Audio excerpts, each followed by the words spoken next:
ഇന്ന് പരിചയപ്പെടുത്തുന്നത് നാൻ ബൺ ചപ്പാത്തിയാണ്.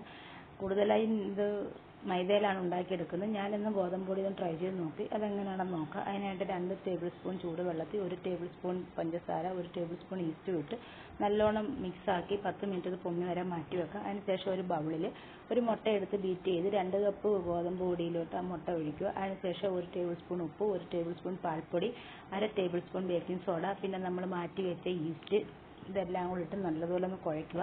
വെള്ളത്തിൻ്റെ ആവശ്യമായിട്ട് വന്നു കഴിഞ്ഞാൽ 2 ടേബിൾ സ്പൂൺ പാലും കൂടി ഒഴിക്കുക. നല്ലതുപോലെ മിക്സ് ചെയ്ത് കൗണ്ടർ ടോപ്പിലിട്ട് ഒരു 10-15 മിനിറ്റോളം നല്ലോണം കുഴച്ചിട്ട് 1 മണിക്കൂർ നമുക്കത് മാറ്റി വെക്കാം.